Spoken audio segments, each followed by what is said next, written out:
warahmatullahi wabarakatuh. Page is 21, and the article I'm going to study today is factors explaining why individuals conform to social expectations, including sanctions, social pressure, self interest, and social exchange. So, basically, the very first thing I would like to tell you about it's all about the what is the article is all about. I mean, why people are comfortable, why people are you can say ready to do what is required when they interact with each other. So there are certain factors which are involved, uh, which force people to some extent. There are so many factors, I mean, which take people, our individual, I mean, to act in a specific way. So what are the factors which make individual to conform to social expectations? For instance, there are certain people who expect from me being as a teacher to there are certain things I need to present myself in a better way. So there are certain unseen pressure, expectations, norm, my reputation, my family background. So there are so many pressure, seen, unseen, formal, informal things which force me or which tempt me or which encourages me to act as a good teacher. So today's article will reflect all the factors we need to study, which have an influence on individuals' behavior or individuals' performance when they are interacting with each other.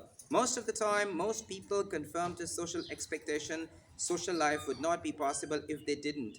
The agencies of socialization, family, peers, education, media, and religion also act as an agencies of social control. There are also some specialized agencies of social control, such as the police and the legal system. Agencies are able to apply pressure to make people act according to yes, according in some ways and not others. One way they do this is through the use of the positive or negative sanctions. So very first thing, I mean, which force people to act gently, to act according to the social expectations, are the sanctions. There are two kind of sanctions we are going to skim through: positive sanctions and negative sanctions. When we talk about the positive sanctions, rewards are the pleasant things we do to make people behave in routine, predictable ways. These range from smiling through praise and encouragement to gift.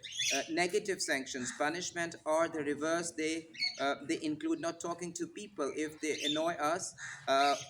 Frowns are words of disapproval, fines, taking ways, liberty, putting people in prison, and the ultimate negative sanctions, killing someone.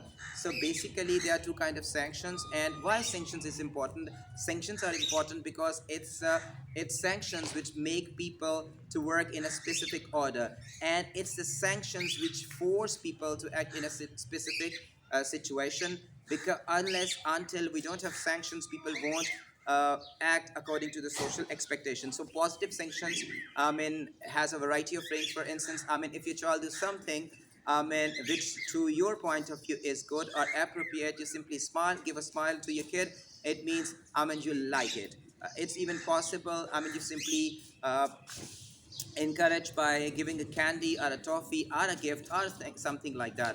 So I mean, this is positive sanctions. The negative sanctions is all about the punishment. It's all about the disapproval. For instance, if your kid doesn't behave properly in front of guests, so sometimes even it is possible you can simply look in a specific way which can convey a message, a silent message to your kid that he or she is not behaving properly, or he or she shouldn't be do like the way he or she is doing. So negative sanction is first of all the disapproval.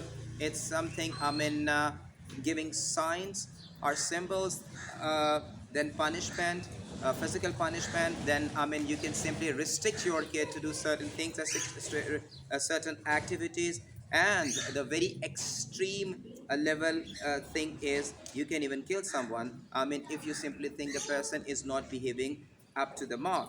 Social control take two basic forms. Formal controls involve written rules such as law that apply equally to everyone in a society. They also include non-legal rules that apply to everyone playing a particular role in an organization such as a school or a factory. Sanctions are enforced by agencies of social control, for example, the police and the legal systems. Formal control tell everyone within a group exactly what is not acceptable behavior. Breaking these rules, deviance may result in formal sanctions such as a fine or imprisonment for breaking the rules, or being sacked for breaking a company's organizational rules.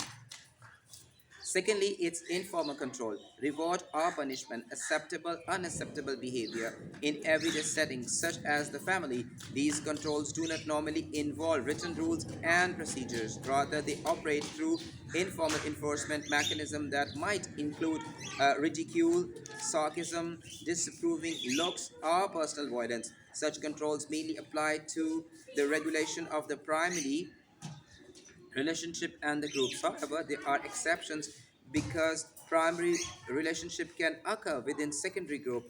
A teacher, for example, may also be a friend or even a relative. Informal control also relate to the unofficial rules we create in usual groups. A few of these rules might be applied generally. For example, unless you are in a boxing ring, punching someone in the face is generally regarded as an unacceptable. However, the majority of the unofficial rules are specific to a particular group. Swearing among friends, for example, may not invite sanctions, but swearing at your mother or father might. So, I mean, there are two things. One can say social control can take two basic forms. So, first, it's the formal control. What is a formal control? Formal control is obviously from the formal agencies. I mean, there are two kind of agencies: formal agencies, informal agencies. When we talk about the formal agencies, like police, the law, are law enforcement agencies. So, or even it is possible that you are studying at, or you are in a school or a college or a university. So, the college or a university are have a specific rules and regulations, and you are supposed to follow all these rules and regulations if you want to be in school or college or your institution. So first of all, it's a formal rules. Formal rules are it's a rule and regulation. It is possible that rules are written, obviously, because when you talk about like constitutions, like law, all these things are in a written in a written form, and you if you simply can't act according to the social expectations, so you can be you have to face the music, for instance, and you can pay a fine, imprisonment, for instance. If you over speeding your car, then you have to pay some certain fine. If you are not regular in your school or in your educational institution, again you have to pay something. You can be terminated, you can be sacked if you commit violence within the group. So this is formal control. Informal control, it's all about your parents or your family, your friends, your peers group. So informal control is, again, it's a reward or the punishment. I mean, one can say that, for instance, there are certain things which should not be done in front of our parents, and they should do something in front of your parents, but you are not supposed to do all those things in front of friends. So obviously there is a difference between what can you do in front of your friends. You can't do this in front of your parents. There are certain things, obviously. So same is the case. The thing which is written in this paragraph, it's all about armin. For instance, you can say that see, punching on the face of your opponent in a ring is not acceptable, but still you can't be fined, you can't be sent to imprisonment. There are certain things we have to, but at the end, I must say, we need to understand how social control can shape up different things: formal control and informal control. Belonging to a group and wanting to continue to belonging to it with the approval of the other group member is itself a strong form of social pressure. Ostracism is the expulsion of someone from a group. A very strong negative punishment or the sanction that is a strong reason to confirm to the group. There are so many examples. These kind of examples is there. I mean, you need to simply understand it's a kind of pressure. Basically, when we talk about the social control, it's all about the pressure. And when we talk about the pressure, you can pressure have a different form. As I mentioned earlier, I can say even if you belong to a reputable family, you belong to a noble family, still your family reputation is kind of pressure on you to work in a certain way. So I mean, the next thing, the mechanism through which order is maintained, including power, ideology, force, and consensus. This section looks further at some of the ways in which order is maintained in society. We have already considered formal and informal social control, and the ways in which socialization and the nature shape people's behavior. So, first of all, it's ideology. How important it is to follow an ideology. So, for instance, I mean, as we have an example, how Pakistan came into being. So, behind the making of Pakistan, there is an ideology. So, ideology is, you can say, it's a statement, your motto, your inspiration, your purpose for life. It's a specific aim, a greater aim for a nation to do certain things. So ideology are set of beliefs whose ultimate purpose is to explain something. This might be the meaning of life, scientific and religious ideologies, the nature of family organization. It's a familial ideologies, the superiority, inferiority of the selected social group, sexist or racist ideologies, how society should be organized and governed, political ideology. The word ideology is not often used to describe a set of ideas that is not true, or rather that the person using the word ideology believe is not true. Ideologies involve a partial or biased account. Ideologies can be used to explain and improve the social structure and culture, justifying particular attitudes and behavior. The term dominant ideology refers to the set of beliefs which is most widely accepted in a society, usually imposed by a powerful group. So, first of all, we need to understand ideology, the term itself. It is a bit complex these days, especially in the contemporary society. Ideology sometimes refers to the set of rules which is the base of the biasness. I mean, for instance, obviously, if Muslims have a specific ideologies, it is not possible.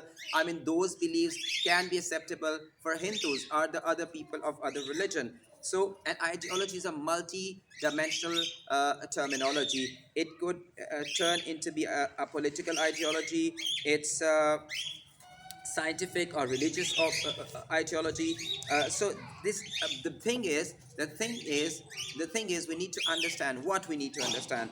I mean, if you people have a dominant ideology has a two kind. For instance, we are living in the Islamic State of Pakistan. So Pakistan came into be on the basis, on the behalf of Islamic ideology. So one can say that the Islamic ideology, when Pakistan came into being, was the dominant ideology, because most of the people wanted to have a separate homeland on which they can simply spend their life according to the rules and regulation of Islam. So at that particular moment, it's a dominant ideology. But right now, obviously, the things are entirely different. The Marxists argue that ideology have a controlling or manipulative element. For example, a capitalist controlled media directly attempts to influence its audience by constructing and presenting a version of reality favorable to the ruling class. The ruling class control of state and use state institutions to impose the dominant ideology. Althusser refers to these institutions as ideological state operatuses. They include education system, the family, media, religion. Adorno and Horkheimer, part of the Marxist Frankfurt School, argue that ruling class ideology is passed on through a culture industry that creates form of popular culture, film, magazine, comics, newspaper, and so on, which are consumed uncritically and passively by the people. So Marxists always have a very extremist or rigid interpretation of ideology, according to which, I mean, ideology is basically the set of rules or the beliefs which are there in the society to control the masses. And there are different shapes through different tools. You can simply, a ruling class can impose sanctions, impose uh, ideologies on the society. So basically, according to Marxist society, one can say that the most of the Marxist sociologists, they truly believe family, media, religion, are even your economical condition can play a part, just to work as the operators, ideological state operators, I mean, which force people to spend their life according to the ruling class. So basically, according to Marxist, ruling class impose their ideology through religion, to media, magazines, film, TV. It's a kind of propaganda, according to Marxists, which can which can influence people to have the consensus by force through the ruling class. So whatever rule and regulations, whatever the law which are passed, it's all about the will of ruling class. Even the laws passed by the ruling class for the benefit of ruling class and exploited, and all the laws can exploit, the other classes. So it's actually, one can say that it's all about the force, one can say. Because they are repeatedly told that the system they live under is fair and honest, and that their own low position is the result of their own failure or lack of ability. The reality of the exploitation and oppression is hidden by the ideology. If the working class becomes able to see their real situation and protest, the ruling class can then call on what also are called the repressive state operators, the police, armed forces, and so on, who can control the working class by force. So this is what, see that it's very interesting according to Marxists. So first of all, we need to understand, when we talk about Marxists, they simply consider the ideology, the set of rules through propaganda, and what are the institutional, or you can say the governmental ideological operators. I mean, religion, media, and uh, they just try to convince people.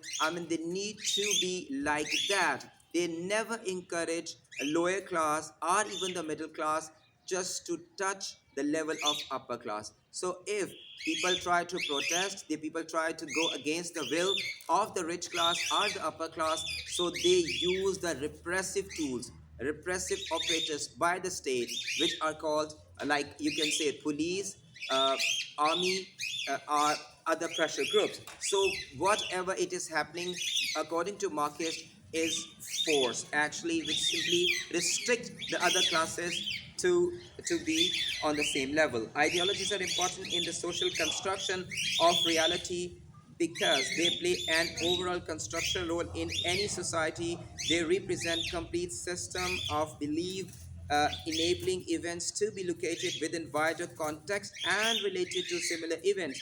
In this sense, ideologies are mental maps that tell us not only where we have been, our cultural history, but also where a society wants to go in terms of economic, political, and cultural development. Ideologies are powerful structuring agencies because they pull together and make sense of the various strands of our individual and cultural existence and give the social world meaning, stability, and order. So, what is power is all about? Power is an important but often difficult concept. Dugan defines power activity, suggesting that it involves the capacity of bringing about the change. Luke, however, defines power passively, arguing that one definition involves the power to do nothing by making others believe nothing has to be changed. Power also has many sources. Weber distinguished between two types: force are coercive forces, which people are forced to obey under threat of punishment, and consensual power, authority, where people obey because they believe it is right to do so. So basically, there are two versions of power. One is called coercive power, which means people are forced to obey. Otherwise they are they're threat of punishment. In consensual power, it's all about authority. People like to adopt consensus because they are convinced that whatever they are doing, whatever the government or the state is going, it is for the will or the betterment of the people. So we got two terms. Force also refers as coercion. You can say like cohesive, the things which are together, using intimidation and threat to persuade someone to do something they do not want to do. Power, the ability to make others do what you want, even against their own will. There are two things. It's power, and as I mentioned earlier, it's coercive power and consensual power. So, the second type, authority, can be further broken up. A charismatic power involves people obeying because they trust the person issuing a command. Traditional power is based on custom and practices, the way things have always been done. Rational legal power expresses the idea that people expect commands to be obeyed because their position in an authority structure give them the right to demand control. So it's all about the authority. It's charismatic, traditional, and regional. So power has also a number of dimensions which can be defined. Power in terms of decision making, the ability to make decision, prevention, other making decisions, and removing decisions making from the agenda. So today, it's all we have for today, and tomorrow I will continue from the power again. It's page 24, the first paragraph, because it's a starting of call for prayer. So I need to take a break for the office.